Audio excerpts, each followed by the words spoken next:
Welcome back to Just Giants with Grump and the Cranky Fan, your favorite Giants podcast. I'm your host, the Football Grump.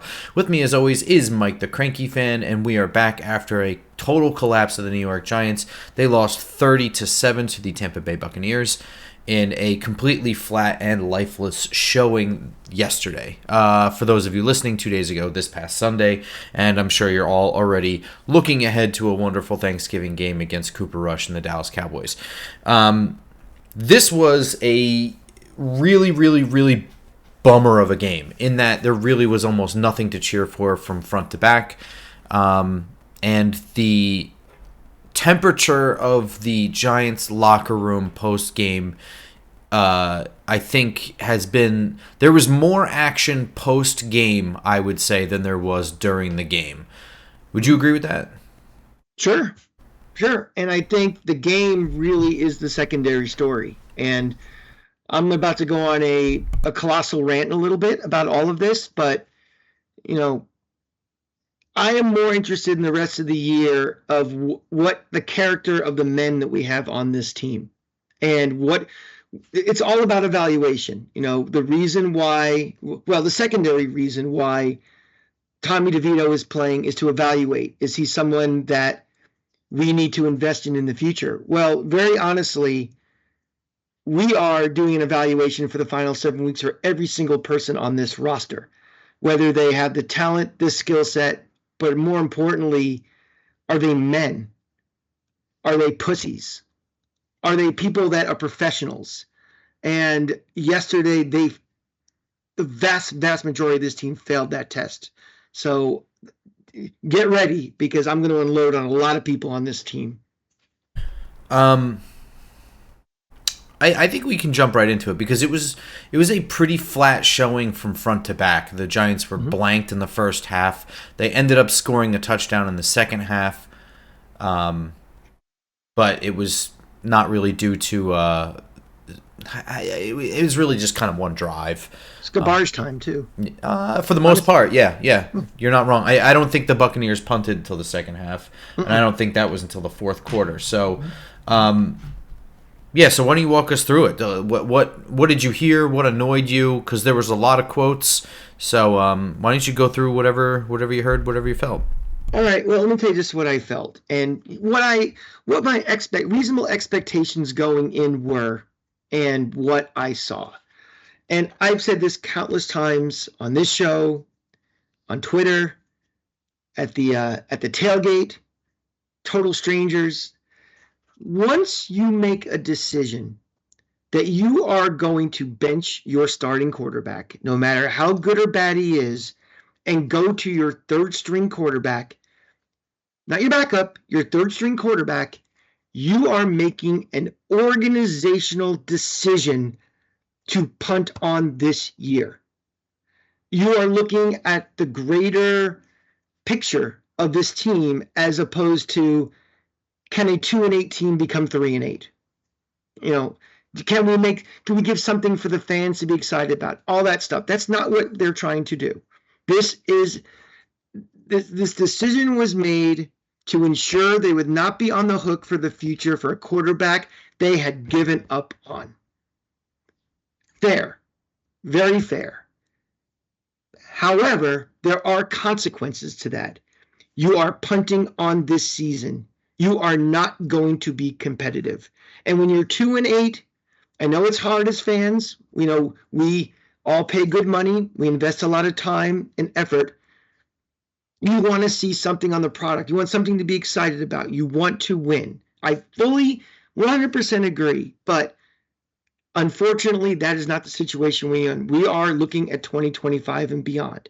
And once that decision was made, and I guarantee that Mayer signed off on this plan, and I also pretty much guarantee that means that Brian Dable, Joe Shane, the majority of that front office will be back to implement this plan they are starting. It doesn't matter what happens. They lose 30-7. That doesn't impact what the plan is going forward. If they lose the rest of the games this year, that's not what the plan is going forward. I get all of that. A lot of people don't. They can't accept it, but tough. That's the way it is. What I can't accept is a roster of fucking scrubs that put us in this 2-8 position who have quit. And that exactly is what this team has done. And I've been defending Dable all along. I've said things like, this team hasn't quit on Brian Dable. This team hasn't quit. You can, and I think the problem is a lot of fans have misguided anger, thinking that it's Dable's fault that he lost the locker room, or Dable's a magic man who can look at a bunch of professionals and say, we are not trying to win anymore. He can't say it, but everybody knows it. These players are all in practice every single day like the coaches. They know who's better.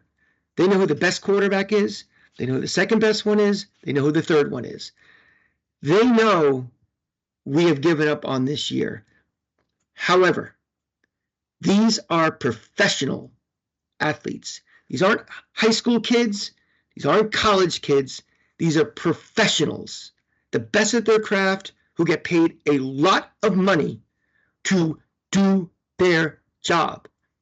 And that fucking team quit. And there's no excuse for it. And that's what makes me so angry. You saw a complete lack of effort. You saw an offensive line that didn't give a shit, who did not try.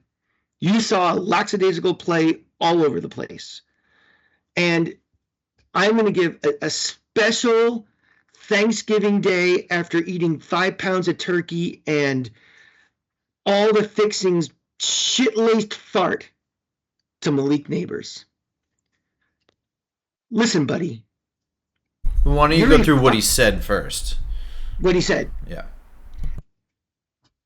One question in the locker room, everything was, don't look at me, ask coach. Ask coach. Doesn't matter who the quarterback is. Yeah, you saw it. Talk to them. Talk to them. Hey, buddy, shut your fucking mouth. You're a rookie. You have been nothing but a prima donna since you got here. I think it was absurd that this organization cow down to you wanting to have a number that's been retired, because I don't know why. You have done nothing to prove in this league that you are worthy of special treatment or being in a position to talk shit like the way you are. I'm sorry. You made a couple of nice plays. You're not one of the 5 or 10 best receivers in this league last night. And in this league, you're a rookie. Pay your dues. And it's just something where, I don't like to make the comparison because it's too simple, because they both went to the same school, but I can see this guy becoming a cancer very, very quickly, comparable to his fellow alumni at LSU. And I don't even say his fucking name because I hate that guy too. But this is a culture of losing, and this guy has jumped right into that pool of being a loser. And I don't feel like anybody on this roster is honestly safe. Really, from this type of behavior is so ridiculous. Just saying this stuff, it just makes me so angry. I don't know. I mean, unfortunately, the last 6-7 weeks of this season is an evaluation period, and that evaluation period is not whether you are just a good blocker. If you can catch, if you're an accurate thrower, you can hit extra points. This is about whether you're a man and a professional, and this team now is just a bunch of losers, and they have been losers. And I don't think anybody is on this roster going into this offseason. And these fuckers better get played like they're professionals and care, because they're going to be on the chopping block. And I don't know. Now I'm starting to ramble. I get it, but that is the type of stuff that makes me more angry than anything. Because what happened on the field, I understand why we are, I know Luminor was out, so the offensive line this, and you could say, but to lose because you don't try and you're not giving effort is simply, that is the insult to the fans. And that can't happen anymore. Well, so here's what I'm going to say. It's first of all, it's Malik Neighbors' job as a professional athlete to answer questions. That is what you sign up for. The press is allowed to ask you questions, and you have to answer them. That is contractually part of your job. Mm-hmm. You don't get to say, "Don't ask me, ask coach." But more than that, and I think that out of context quote, not I guess not even out of context quotes, but just select quotes from John Mara and Dave Gettleman, kind of paint the wrong picture like over time, right? Like there's so much emphasis on who Daniel Jones is as a person and who Saquon Barkley is as a person. Like I don't think it matters that John Mara was saying, Saquon Barkley is by far our most popular player. Like that is irrelevant to me. But there is a huge difference. Like it is the correct move to move on from both Saquon Barkley and Daniel Jones. But that element of character was selected for a reason. And on the field, on the paper, when you're building a roster, Malik Neighbors is a more important tool for a rebuilding team than Saquon Barkley is. But that being said, I can't imagine a press conference in which Daniel Jones or Saquon Barkley would be saying any of these things. Mm-hmm. So, I just want to add that little bit of context because it is important to have those kind of guys in the locker room. And I see, it's a fair opinion to say that you don't want a roster full of choir boys, but it's just as fair to say that you don't want a roster full of brats. And I think in all likelihood, you probably need a nice combination, right? Because, you don't want a roster full of choir boys. You don't want people who are perfectly nice with the media and perfectly nice, and they're not shit on the field. And at some level, at the professional level, at the most elite levels, there is probably a correlation to your everyday, how you handle yourself attitude and how you play. And some guys are just junkyard dogs, and that's why they're good. But it's important to have this mix. And right now, without a Daniel Jones, without a Saquon Barkley, less so that this team doesn't have an offensive identity or whatever silliness, was the question in the offseason when these guys are being phased out or, actively not being re-signed. It's more so who's going to step up as a leader. Daniel Jones was not really ever like a big cheerleader type of captain with a C on his chest, but he did do the role of a New York quarterback correctly. Put the onus on himself, never threw anybody under the bus, always came to work prepared, first in, last out, that sort of thing. It's not nothing. Sure, it wasn't enough to keep his job, and I'm not trying to make that, but those are important parts of a locker room. And right now I fear that this roster that's being built is lacking all of those personalities. And the closest thing I think we have is Dexter Lawrence. And even Dexter Lawrence has not been answering questions from the media in a totally, I don't want to say team friendly, but just not all the way like a leader. Like he's sort of towing the line between, being one of the guys and being part of this regime, right? Like he's sort of saying like, yeah, the coach has got a message, like we're on board. But then he's also like, some people, I guess the message isn't getting through. You know what I mean? It's like, so he's not really doing what I would expect Saquon Barkley or Daniel Jones or any of the other leaders in the NFL, not to single out two polarizing people, but, I can't imagine Russell Wilson saying something like that. And I think that it is a concern that there is no personality in the locker room that's keeping things together. And I don't think that it's anything that a coach can do on his own. Any coach. I don't think that there is any coach that can do that without captains in the room being captains and keeping shit together. And I think last year Saquon Barkley probably was a very big part of that. Yeah. I mean, coaches' jobs are to put teams in the best position to succeed, whether that is schematically, game planning wise, motivation too. But motivation, you can try your hardest to motivate.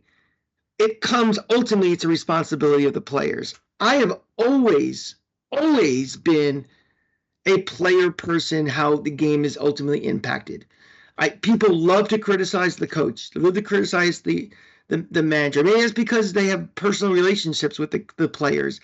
I'm a fan of this guy. I love this guy. I want this guy to succeed. But at the end of the day, in all sports, players play.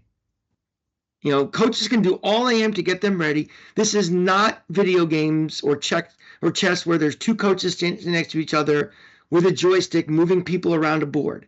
It's ultimately played by players, how they execute, how they prepare, what their mental is for it. And we are seeing a team of a bunch of guys that don't have that mental part of it when they check out when it's time to check out. I agree. This is not a situation where you have just two coaches in control of everything, and I think that generally speaking, fans tend to side more with players than they do coaches. But I just think that there's a lot of Joe Shane conversation right now, and we'll get to Joe Shane, but there's a lot of conversation right now about how the people that have left this building are doing outside of this building. Xavier McKinney has more interceptions than this entire team. He's leading the league. Saquon Barkley is doing a very good job in Philadelphia. They're Super Bowl contenders. There's a lot of talk about that, and I think less so than the players on the field, it's that those guys were the leaders in the locker room. I think McKinney on defense was a vocal leader that kept people together. I think Barkley was a vocal leader on offense. I think Daniel Jones, while he may not be a vocal leader, I think might have been the final straw because I think all of the players understood him to be the best quarterback on the roster. And the moment that they moved on from him as well, they kind of all fell apart. Now, all of these are justifiable moves for Joe Shane. It's just that there has been no replacement of locker room quality. And I have to be honest, I have a mixed opinion of Joe Shane, but I don't think that it's a bad opinion of him. And I think that all of the moves he's made, I think, are all justifiable. I think that I'm probably on board with a lot of them. There's some other moves I probably would have made, but nevertheless, I don't think he's done a terrible job. But I do think that if he's retained, one thing that he actually must do is make sure that there are vocal presences in the locker room to help Brian Daboll. People who are on board and are more than just lead by example. Andrew Thomas is a lead by example guy. You need somebody else. You need someone that can speak, that can get people in line. Not just people who are going to see the Pro Bowler and the All-Pro just doing their work every day and seeing that it works. You need someone to tell them to get to work. It's just the reality. You know what I mean? Like there's the NFL. I think it's the second youngest roster in the league. Mm-hmm. On defense, Dexter Lawrence is just barely over the line of being a vocal leader. I think that in the upcoming offseason, whether it's a veteran presence or just a natural leader that they end up drafting out of school, two additions, I would say, at least need to be made, one on both sides of the ball that can be bona fide captains for the head coach, whether that's Brian Daboll or not. Here's the problem, up to this point, is that veteran leaders are A, pretty good, and B, pretty expensive. They're not easy just to come in and say, oh, let me grab a guy who can be a captain who's going to, it's hard. And remember, we're going back the last couple of years. We have been finally getting ourselves out of cap hell. We've been making a lot of deals on the margins because, quite frankly, that's all we could afford to get out of the mess of previous administrations on this team. So, yes, that is definitely a need going forward is to have more veteran presence, more leadership, more stability, guys. But I can't fault the fact that we really don't have any at this point because it was a lot more difficult to acquire in these previous years up to now. Well, I don't necessarily agree with that though, because you look at some cheaper veteran presences that were added specifically for that aspect over the last couple of years, and Logan Ryan comes to mind. It was not particularly expensive and was not like so bad. He wasn't like Jonathan Stewart where he had no on-field presence. Like Logan Ryan played significant snaps in addition to being a locker room voice. And for what it's worth, I don't agree with the Jonathan Stewart signing, but I do think that there seemed to be a correlation in what I'm guessing now, but it does seem like Dave Gettleman put in place veterans at positions on both sides of the ball for leadership reasons first and foremost, and for veteran presence and for, that character side of the ball, and also drafted the same kind of player in Xavier McKinney and Saquon Barkley at the same positions, no less. Why? I don't know. Is it all a coincidence? Maybe. Is it possible that Dave Gettleman cared too much about locker room presence and not enough about the analytics of what a team needs more on the field? A running back or a quarterback, or a running back or a wide receiver, or a safety or a corner or whatever. It's very possible that Dave Gettleman put too many eggs in that basket instead of what was needed on the field. But it's also possible that all of the moves that Joe Schoen has made, which again, all justifiable in letting McKinney walk, benching Daniel Jones, letting Saquon Barkley walk, these are all justifiable football things, has left that void. And frankly, I agree with you. Like, you've made a decision as a franchise. I know you want to say something, but I'm just going to get into this really quickly. You made a decision, right? This is what we're doing as a franchise, is we are moving on from Daniel Jones. We're ripping the Band-Aid off. He's gone. He's not even getting a shot next year. He's gone. End of story. Then all of this noise should mean nothing. It doesn't matter, because fans are going to react week after week, because that's what fans do. They pay money to watch their team on TV. They're going to get upset seeing a terrible loss or a close loss, or they're going to get upset. That's what's going to happen. Too bad. We've made the decision. You have to know that that's baked into that decision. Fans are going to get mad. You can't let mad fans change anything. Was it the right move or was it the wrong move is the only thing that you as an owner needs to be paying attention to. That's just kind of the way I see it, right? And there's only one person whose opinion right now that really matters to me. I don't care what your opinion is, Grump. I don't care what Bobby and Justin's opinion is. I don't care what every single fan who listens to this show thinks. I don't care what any writer thinks. I don't care what any player thinks. I care what one person thinks right now, and that's Mara. Because if Mara signed off on this plan and they worked together on this plan, there's no way that they benched Daniel Jones and released him without Mara signing up. There's a 0% chance, right? And not only is there 0% chance that he didn't sign off on it, I will pretty much guarantee that he signed off on their all coming back next year to implement the plan of, okay, you're tearing it down, sell me on your plan to build it back up again. So what my point of all of this is that if he can't stomach the next 6 weeks of embarrassing football, which it's going to be, and he has this change of heart and he decides to clean house after it, that scares the shit out of me as a Giant fan going forward.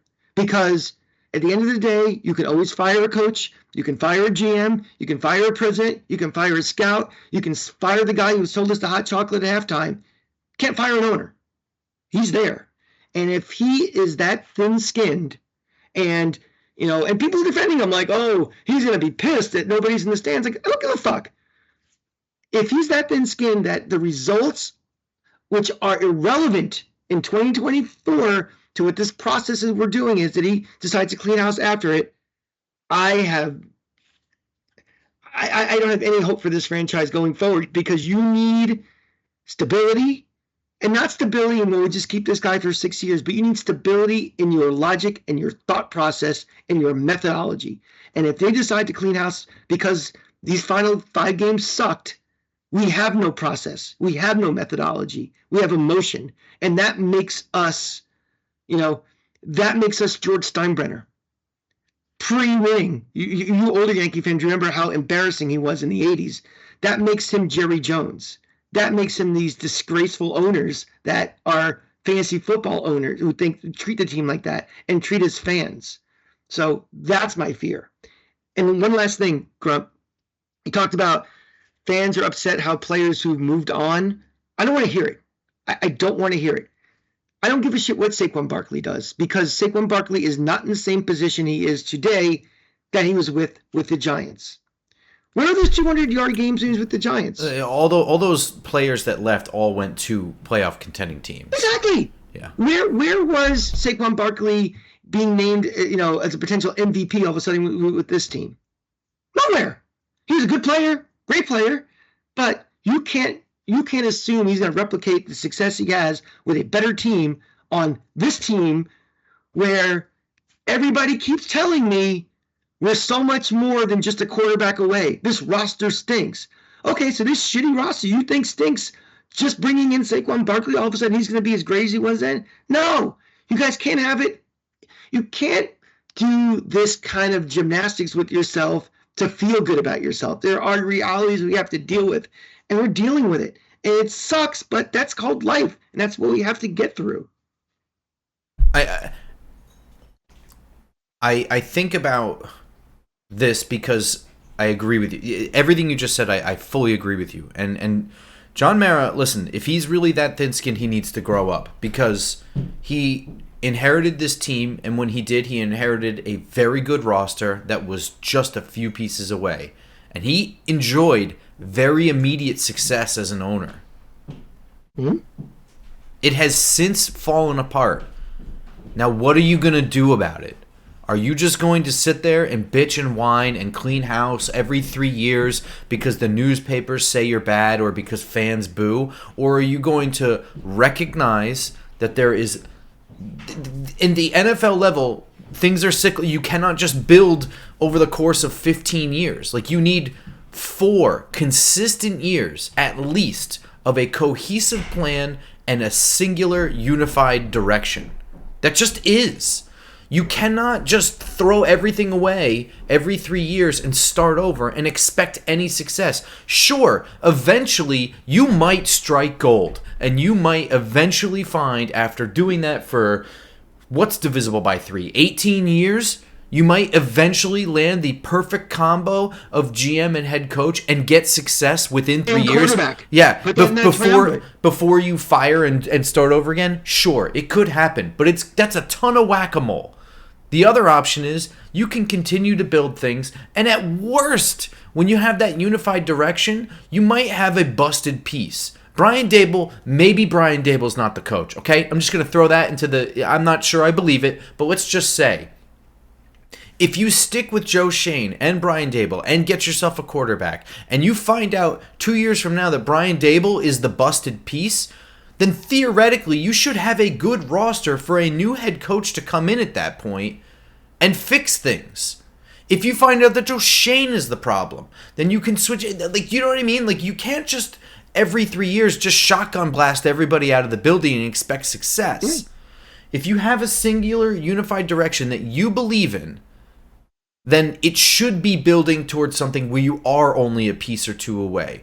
But every time you reload the gun, you are going to be multiple pieces away again. So you're just resetting that clock. So, again, I'm not saying I'm married to Shane or Dable. I am saying that there is the missing component of their quarterback.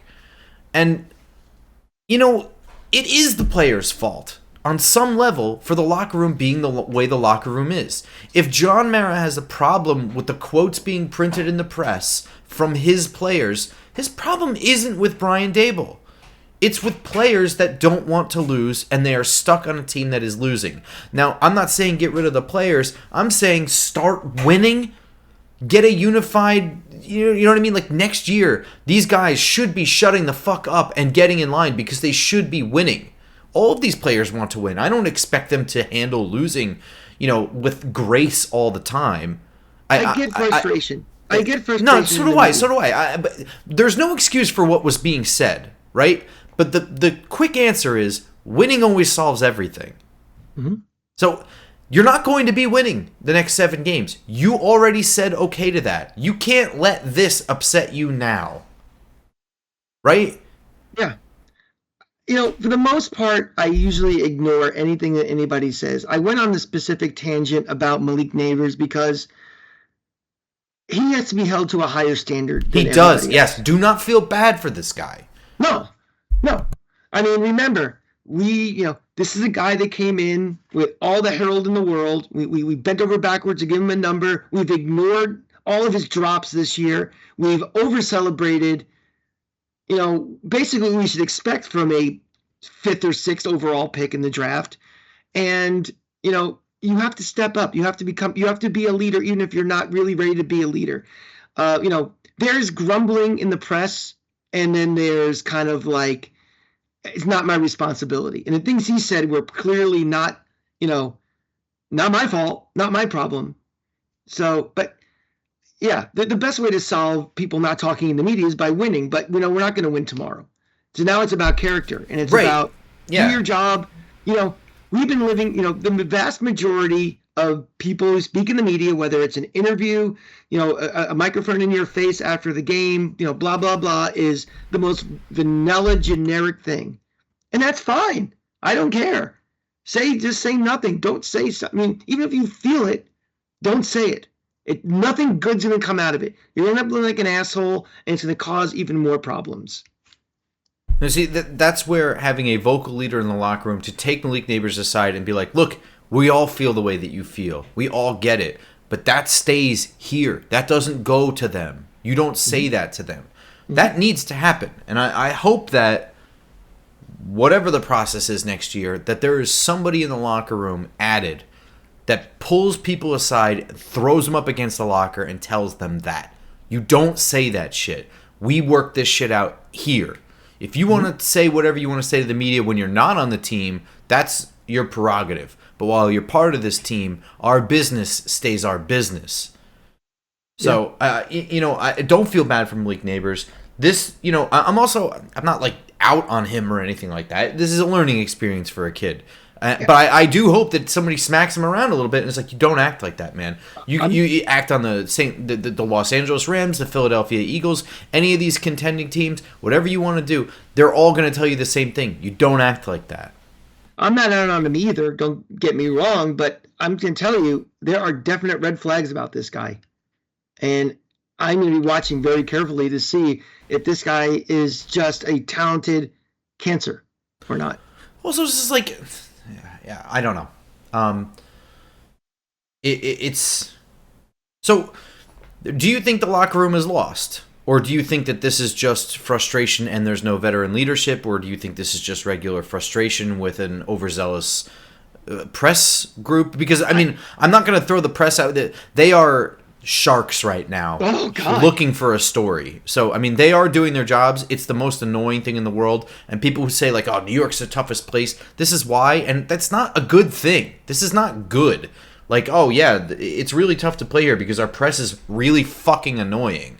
Like asking redundant questions like, oh, how does it feel? Like, how do you think it feels, idiot? Yeah, but something, the press does that now in every city and every team. I mean, there's only a very certain few jock-sniffing cities, that nobody cares, and they've been mediocre. I'm just saying fans have that as a point of pride. It's not a good thing. It's not a good thing at all. Has the locker room been lost for this season? Yes. Is the solution to a lost locker room always fire the coach? No. And I think that's the problem that fans have when, they're so quick to go, oh, Dable lost the locker room. He's got to go because he lost it. There's also another solution. Fucking clean house in that locker room. I mean, never mind the fact that we have people that are just checked out or just talking out of turn and being a problem. This fucking roster's won 2 games. This is not – there's a lot of guys on this team that probably will not have another NFL job again. And – I don't think, there's I can count on this hand how many people's jobs are really safe on this, on this team going forward into the future. So to me, this evaluation piece, like I said in the very beginning, it's not just to see, who's a good football player we want to keep, who fits our scheme, blah, blah, blah. It's like, what kind of guys are on this team? And if people have checked out, and it's obvious on the tape and it's obvious in the mannerisms, I don't think it's a question, well, Dable should be gone because he lost them. The people that checked out, fuck them. Next train out of here. So some of that goes without saying anyways. Like, whether Brian Dable is here or not, there is going to be significant turnover in the locker room. And I think that that's an interesting distinction you made. Did Dable lose the locker room or this locker room? The locker room is different every year. And, I'm sitting here on my soapbox talking about how there's no veteran leaders in this locker room and that they should be adding that next year. Like, yeah, maybe you do make a good point. He's lost this locker room, but that doesn't mean that he deserves to be fired. This locker room doesn't have any leaders, and they're benching their quarterback. Like, there's a lot of factors that go in there that are outside the realm of Brian Daboll's control to some extent or another. The question is, what do guys like Dexter Lawrence think? What do Andrew Thomas think? Sure. Okay, I'll put him in this category too. What does Malik Neighbors think? I mean, I'm pretty pissed at him right now, but I'm not throwing him out tomorrow. He's going to be he's going to be on this team for quite a while. What do these guys think? What is like a guy like JMS who's not going anywhere, so quickly either? What are those guys? Have he lost them? Has he lost the core that's going to be here? If he's lost that core, well, it's a discussion. But if we lost, give me somebody who sucks. I mean, somebody on this roster that I really don't care about what's going to happen for them in a couple of years. That doesn't matter to me. It's just, you're the problem, not the coach. Yeah. So I guess where do you land on Brian Daboll? And why? You know what I mean? Like, if you're still in on him, is there a specific reason why you're still in on him? If you're kind of halfway in, halfway out, or if you're all the way out, what do you think? I try to parse as much as I can how much is under his control and is under not his control. Same coach that 2 years ago took a pretty average team and made it to the second round of the playoffs with a quarterback that everybody hates. He's a smart guy. I think a lot of people make very good the enemy of perfect, and they bitch about every single play call or decision that's made. But I still think he's a pretty decent coach. And I think that, we say that Daniel Jones has had everything bad happen to him in his career at the Giants. I could say the same thing about Brian Daboll too. I mean, he inherited a quarterback that, and one other thing too, I want to get another criticism I've heard this week that we should get rid of Brian Daboll because we were told he was the quarterback whisperer, and look what he did with Daniel Jones. Two things about this. One, Brian Daboll had nothing to do with Daniel Jones being on this team. He inherited him. If he was part of the evaluation process during that draft, Daniel Jones may not even be on this team to begin with. So that's part of that quarterback whisperer thing. I mean, I use this expression all the time. The David was made out of granite, not sandstone.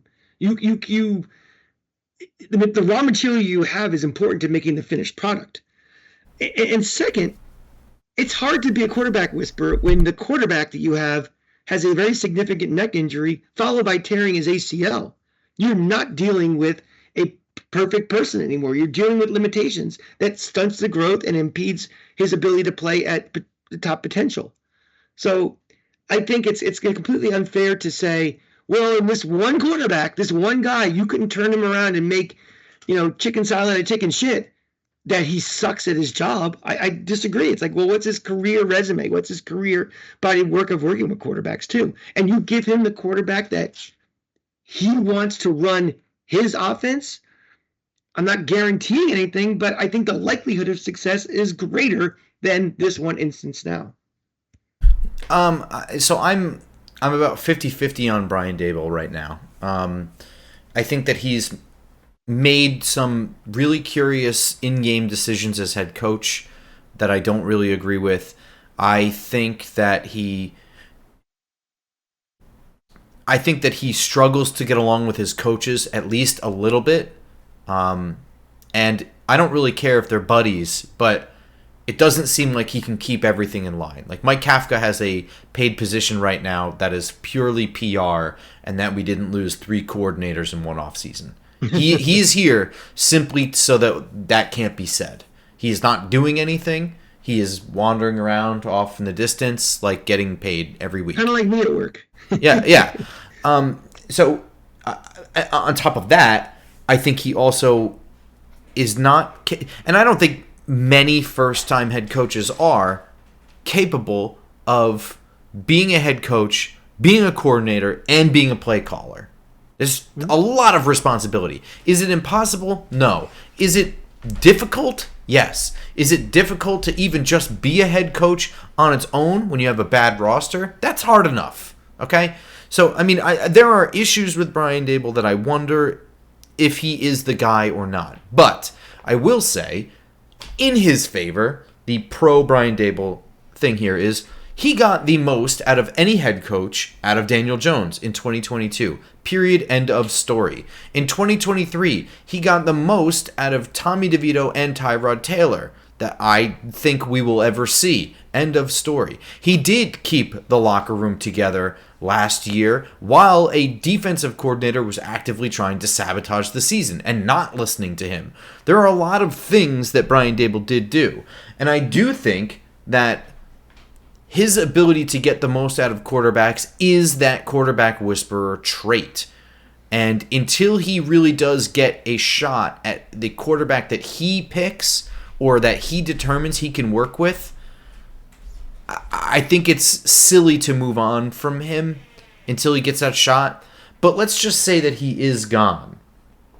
Let's just say that Joe Schoen is put in a position where he has to fire Brian Dable. Let's say he has a catastrophically bad press conference or something. Joe Schoen is still here, but Brian Dable has to get fired. Is this an attractive place for a head coach to come when you probably have a pick at a quarterback this year and a lot of cap space? And I guess if you're the head coach coming in, you could probably even say, I don't want a quarterback from this year's draft class. I would prefer to trade back and get an additional first-round pick next year where I feel more comfortable or something like that. Let's just say that that's baked into it because I think that there's at least a non-zero thing there. So is it attractive enough knowing that those are things, or what do you think? The answer is no, and I'll give you my reasons why. One, I just ranted about the lack of process if we decide to launch Brian Dable right now, and I think that would scare off a lot of good coaches. Two, yes, there is the potential to draft a quarterback, but drafting a quarterback starts the clock, kind of. Or waiting until next year pushes the clock even further, when I've seen already an owner who doesn't have a lot of patience. He talks about having a lot of patience, but I've seen 3 years, coaches fired. And if, that basically tells me that, there's not, I need relatively immediate success. If I'm going to draft a quarterback this year, I am playing a rookie. Or if I'm waiting until next year, I'm playing a rookie next year. I think those are more of the overriding factors to me than, the cap space is nice, but that's all theory. I don't know what Joe Schoen's reputation is around the league right now. I know fans have an opinion. I know the media has an opinion. We have an opinion. Mayor has an opinion. But what is Joe Schoen's opinion? Like, what's his perception around the league with other coaches? I don't know. I know coaches, they see the record. They see the product on the field. They see decisions made. I don't know how much they buy into, well, look what guys have gone on and done greater things after we're gone. Who knows? I personally do not think at this moment it's very attractive. There's a lot of what ifs and potentials, and potentially could be great, but it's risky, and it's a lot of what ifs. And for that, I do not think it's good. Yeah, I'm gonna agree. I would see any head coach coming here, new GM or not, any head coach coming here is got to know that the owner is unstable. And I'm going to say it like that because his public appearances involve throwing a chair. It's just not a good look. As an owner, his time here, like I said, has been showed up and coasted. And then as soon as things got tough, I think he made the wrong decision in moving on from Tom Coughlin and instead sticking with Jerry Reese and Mark Ross. I think, and everything kind of stems from that decision. But from then on, it's just been a house of cards. Like everything that he has decided to build since then has all been on rocky, unstable foundation. And while I may not love Joe Schoen and I may not love Brian Dable, I at least see two guys on a united front, and the missing piece is a quarterback. So to me, look, you're an owner, you have to be looking big picture all the time. It would be stupid to not to be one step away from finding out before deciding to just scrap everything and start over. You're right there. If it falls apart after next year, when you can at least look back and be like, I was patient. I hired a GM and a head coach on the same, pathway mentally. They were lockstep in their decision making. I gave them a full 4 years, and I gave them a quarterback, and it didn't work out. It's time to start over. That's fair. No one can ever look back and be like, you didn't give them enough shot. You didn't give them a chance. You're too meddling. You're getting involved. You do hire a GM to do a job. And you have that GM hire a head coach to do a job. And that head coach works with the GM to pick a quarterback to do a job. You can't do 2 out of 3. You can't do 1 out of 3. You have to do all 3. All 3 has to be accomplished. Yep. If you scrap any time before then, it's fine. If you're just like, look, this is definitely not the guy. This GM is definitely not him. We don't get along. I don't agree with the process. He lied to me in the interview. Whatever it is. But just know that when you shut it down early, that you're shutting it down early. And we've done that 3-4 times now. And we're one step away. I don't think they should shut it down early. Right now, today, November 25th. I don't think they should shut it down early. I know no fan wants to hear that, but every fan is looking at everything with glasses that don't go beyond Sunday. Every fan is like, I paid money, I expect wins. And that's fine. Yeah. But that's why you're a fan and you're not an owner. Right. I don't know. I do think that John Mara is at least thin-skinned enough where this was a tough Sunday for him. Do you agree with that? Yeah, I mean, I'm sure he does. I mean, there's so many anecdotal stories in the past of him throwing chairs after bad losses, and this is right up there. I mean, this was the height of apathy. Fans weren't booing; they just didn't care. Yeah, I have to. There was not. I think there was only one moment Sunday where there was booing, but I mean, we got off the train. We didn't even get the first train in. We got off from the second train. We're walking through the parking lot, empty, not just no noise, just no noise. Yeah. Going to the stands, no noise, no nothing. It's lifeless. I thought half of the boo would come over to see Tommy DeVito, and no one cared. No, he did get a cheer on his initial 4 minutes. Yeah, his initial run onto the field, he got a cheer, and that was about all the life. And you know what? That sucks. And I know as John Mara's owner, he doesn't want to see that. But just sustain it for the next 6 games and just start over next year. Because I'm telling you, no matter what happens in the offseason, opening day at home next year, the fans are going to show up and they want to have something to cheer for. Even if they disagree with every move that happens in the offseason. If the team comes out, looks good week 1, or let's just assuming week 1 is at home, they look good week 1, they go out there and win, the fans will cheer and you will get what you want. So the fans don't know what's going on beyond Sunday. Their calendar doesn't go that far. I think this is kind of an important offseason, though, because I've said this before. You can sell 2 things, wins or hope. And right now, we can't sell anything. We are both winless and hopeless. We have hope. There's nothing to hang our hat on right now other than we're going to have a very high draft pick. Mm-hmm. And it's not even we're not in the Andrew Luck sweepstakes. Just... I'm going to disagree because this is, I can't speak for everybody else, but I can speak for me. And this is what I said last draft, last April, right before the draft. There was these rumblings that they might be moving up to get Drake May. They might be moving up for a quarterback. And I remember saying, I know the move is probably Neighbors. But if they move up and they get a quarterback, I know it does nothing for this year. It's not going to matter. We're not going to the playoffs this year. Guaranteed. Because they just blew their load. They moved up. They would have to give something up.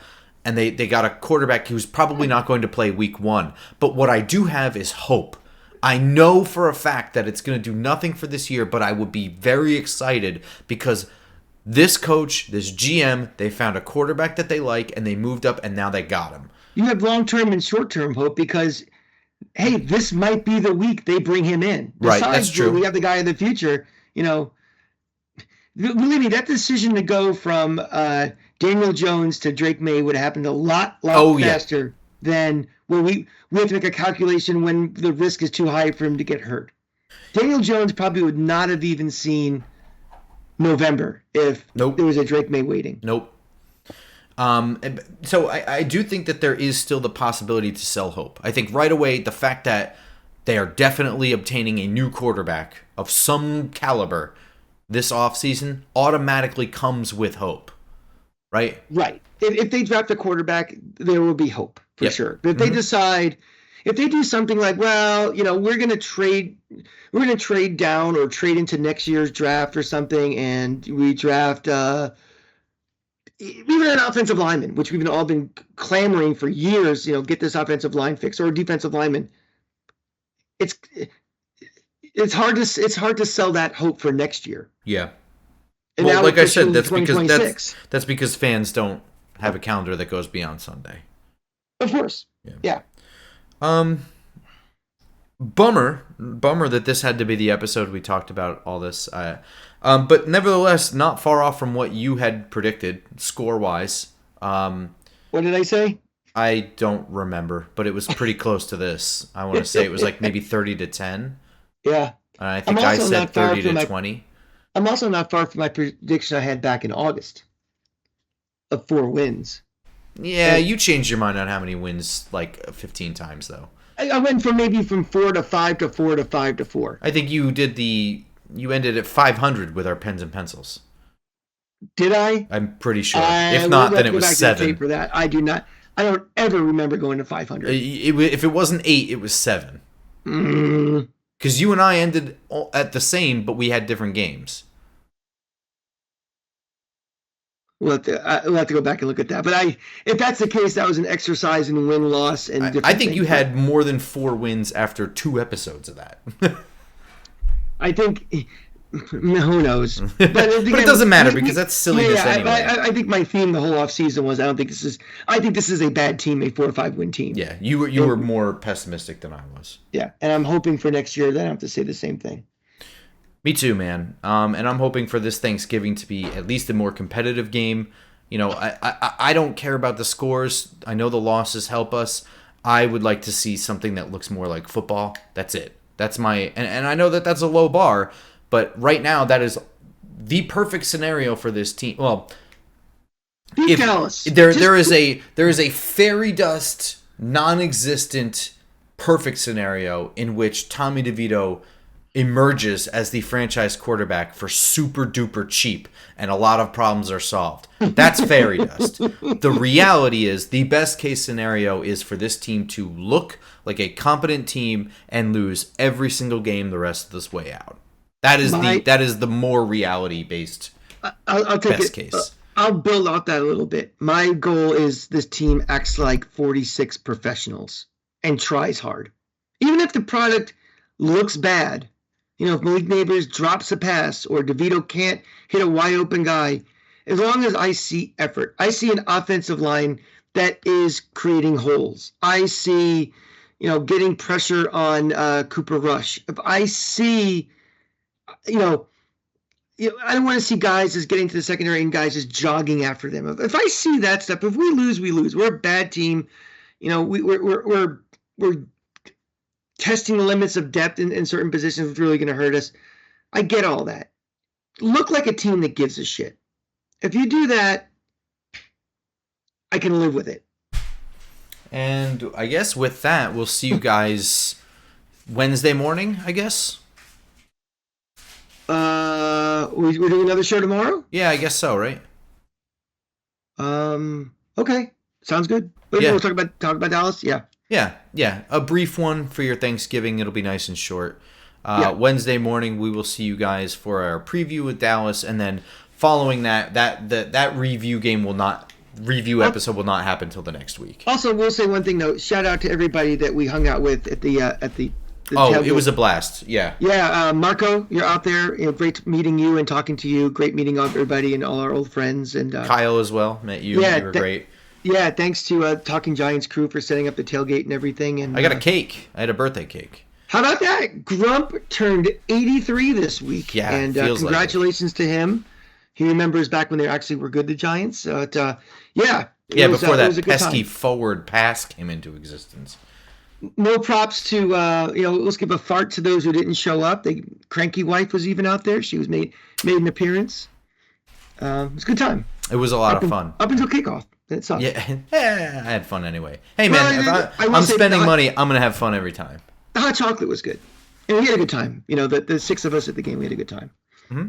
And Ant sat by himself, but I know Anthony was having a good time, though. Ant gets a star for wearing those fresh pajamas. That's right. He wears to every game. That's fantastic.